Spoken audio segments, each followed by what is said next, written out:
Bonjour à vous tous et bienvenue dans le 18h de Télé Nantes. Place ensuite à notre invitée. Elle est co-organisatrice d'un dîner pour les optimistes. Ça nous a bien intrigués et on va voir avec elle si c'est juste une idée de bisounours ou quelque chose de bien plus profond. Un dîner pas pour les ronchons, hein, c'est vrai, et pour cause, puisqu'il s'agit d'un dîner pour les optimistes. Le dîner des optimistes, c'est une initiative dont on va vous parler maintenant avec notre invitée qui est une tricoteuse de relations et co-organisatrice également du dîner à Nantes qui a lieu ce soir. Bonsoir Catherine Hermenot. Bonsoir. C'est quoi une tricoteuse de relations ?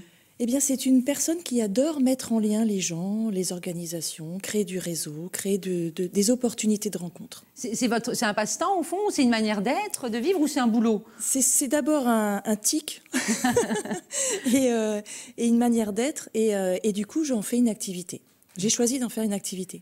Alors, pour ne rien vous cacher, ni à vous et ni à vous qui nous regardez, c'est vrai que quand on a vu passer cette info sur un dîner des optimistes, on a creusé, on a cherché, on s'est rendu compte que c'était pas du tout une petite initiative isolée à Nantes, mais qu'il y avait en France une ligue française nationale des optimistes. Vous en êtes directement issu ? Eh bien, moi, je suis adhérente de la Ligue des optimistes de France. Et quand il a été question de trouver des volontaires pour organiser le deuxième dîner des optimistes à Nantes... Il y en a eu un au printemps. Il y en a eu un au printemps, au mois de mai. Et il y en avait partout en France à ce moment-là. Et il y en avait partout en France. Et à nouveau, en ce moment, il y en a partout en France. Ce soir, il y en a un, je ne sais plus, à Tours, en même temps que Nantes.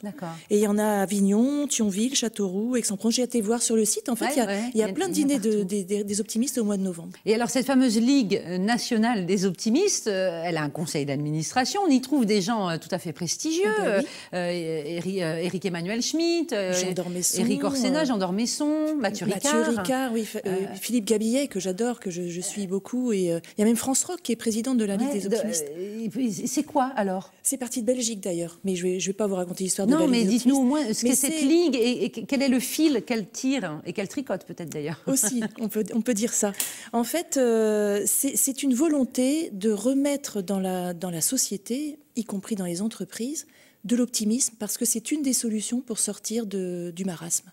Donc ça n'est absolument pas, un optimiste ne nie pas que le monde va pas bien. Il est très lucide, il a un regard très critique sur le monde, sur la vie, mais c'est un regard différent sur qu'est-ce qu'on fait avec ça. Le monde ne va pas bien, ok, il y a des crises, on le sait, tout le monde le sait.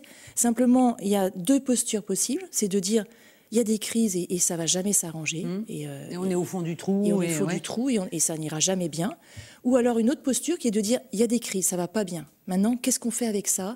Qu'est-ce qu'on choisit de faire? Personnellement, moi, j'ai conscience d'avoir quelque chose à faire pour faire en sorte que ça aille mieux. Alors, concrètement, ça peut être quoi? Concrètement, qu'est-ce qu'on peut faire tous autant qu'on est si on voulait être en accord, en accord avec cette ligne-là, cette posture-là? C'est un entraînement, hein, c'est comme un muscle. Hein. D'ailleurs, il y a comment s'appelle-t-il, Seligman, qui est un chercheur, Martin Seligman, qui a écrit La force de l'optimisme. Et ben, il dit le pessimisme se désapprend, l'optimisme s'apprend.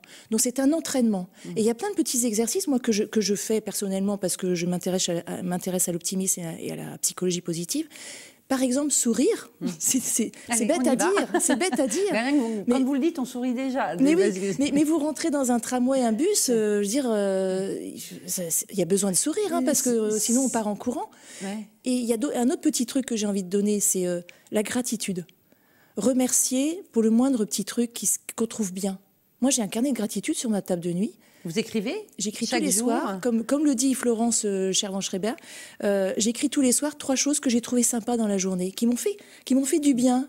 Et ça peut être des petites choses. Hein. Moi, quand je vois la pleine lune, bah, je le marque parce que voilà. Et c'est pas une manière d'ignorer ce qui ne va pas. Et hein, c'est bien ça dans le message. C'est pas on fait l'autruche et on voit pas ce qui va pas dans le monde. C'est pas ça du tout.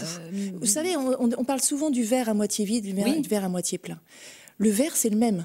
Hein. Et les pessimistes voient le verre à moitié vide parce qu'ils disent ah c'est dommage, c'était bien quand il était plein. On n'en a plus beaucoup. Et l'optimiste il va dire bon il en reste quand même pas mal. Donc qu'est-ce que je fais avec ça? Et du coup c'est un regard différent sur la vie qui change les actes qu'on pose derrière.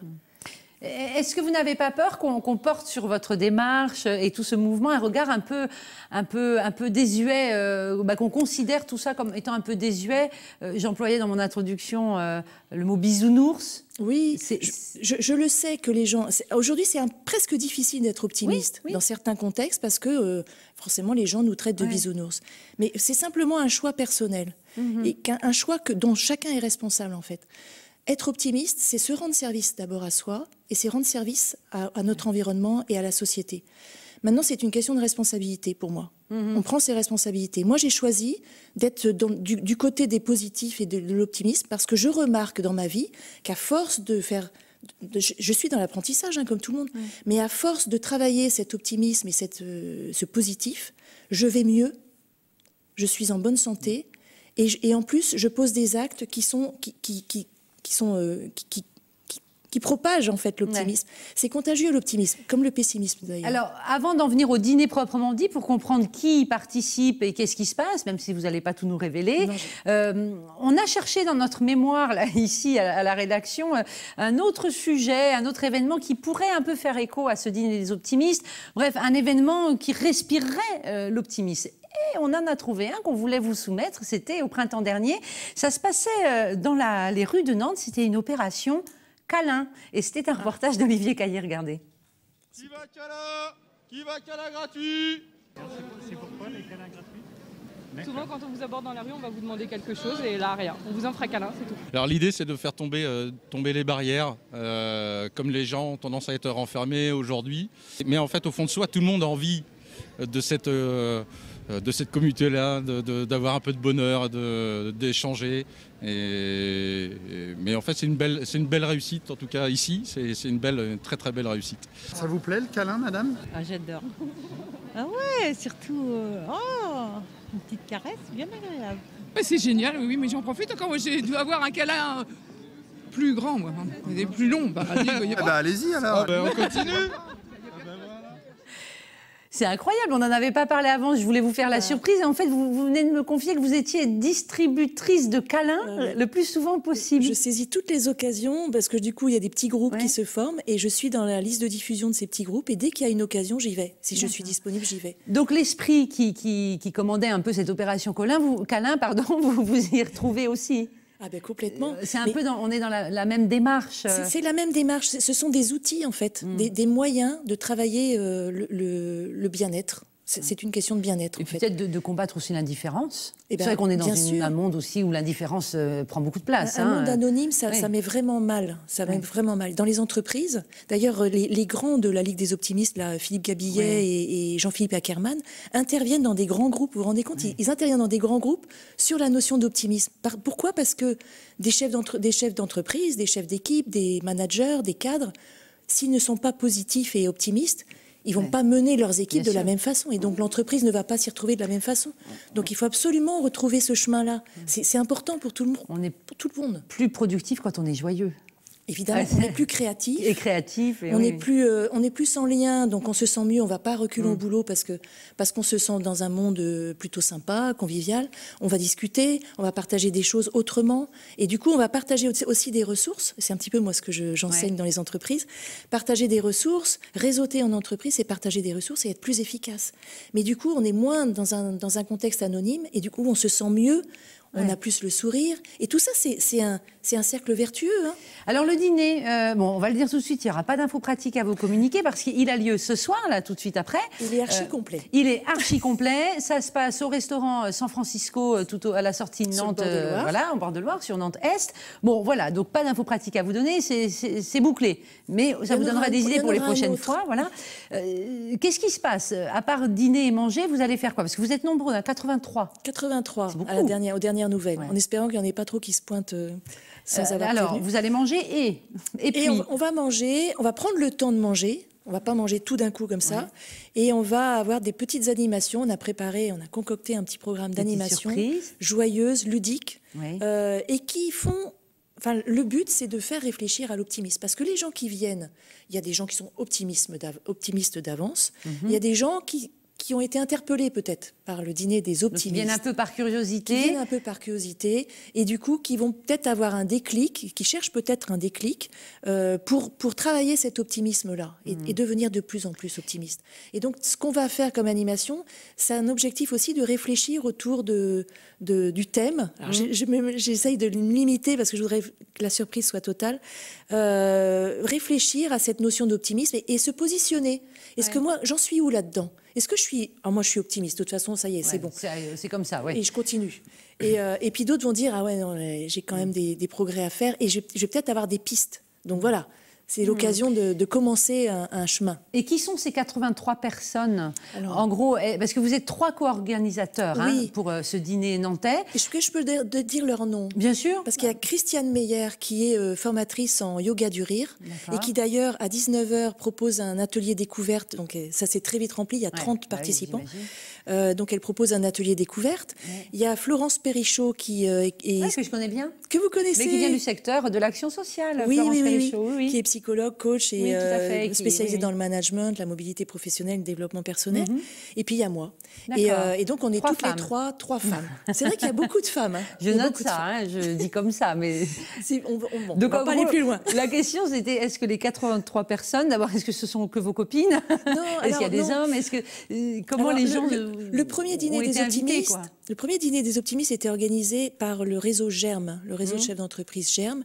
Donc il y avait une diffusion relativement limitée, sauf que ça a quand même été diffusé plus largement puisque j'y suis allée, ne faisant pas partie de Germe. Et là, nous 3 qui avons pris le relais pour, on a arrosé aussi le réseau Germe, mais aussi nos propres réseaux respectifs d'indépendants, d'amis. Voilà. Et l'idée, c'est de faire boule de neige, bien sûr, j'imagine. C'est ceux et celles qui seront au dîner ce soir vont eux-mêmes porter... Voilà. C'est le but de la Ligue des optimistes de France, de propager l'optimisme. Donc tous les moyens sont bons. C'est quand même un sacré contre-pied, ou un pied de nez, ou je ne sais pas ce qu'on pourrait dire, dans un monde où parfois même le cynisme... est un peu mise en avant, je pense même dans les spectacles, des fois d'humoristes, etc. Bon, là, c'est carrément la difficulté, c'est de ça. La difficulté, c'est de trouver un équilibre, parce qu'on ne peut pas nier. Il faut savoir ce qui se passe sur Terre. Vous n'êtes pas hors sol. Non. Voilà. Donc c'est important de le savoir, mais c'est important de ne pas plonger là-dedans et de ne focaliser que là-dessus. Il faut rééquilibrer, en fait. Quand on vit une situation douloureuse, difficile à traverser, moi, je m'entraîne à ça aussi. C'est ne pas... OK, c'est dur, il faut le reconnaître, parce que c'est important. Les événements, les épreuves ont leur utilité. Mais à un moment donné, c'est de faire un choix, de se dire, OK, j'ai élargi mon regard. Ça, c'est hyper dur. Oh là, ça fait mal. Mais alors, qu'est-ce que j'ai d'autre? Ah ben, je suis en bonne santé. Ah ben, j'ai des amis, j'ai un toit. Je dis souvent à mes amis, est-ce que vous remarquez le matin, si votre ordinateur ne marche pas, s'allume pas, alors tout le monde va le savoir, on va appliquer une crise. Par contre, quand il marche, quand il fonctionne... On ne le dit pas. On ne le dit pas et on ne remercie pas. Et ben voilà. Et bien à partir de maintenant, on va se sourire tous plus mutuellement et on va remercier notre ordinateur, son ordinateur de s'allumer chaque jour. Merci beaucoup à vous d'être venus. Bon dîner du coup parce que je crois que vous filez, ça va commencer. En fait, il ne faut pas rater l'apéro non plus. Et puis on suivra, on vous annoncera le prochain dîner des optimistes. Merci Catherine, à bientôt. Merci pour votre accueil.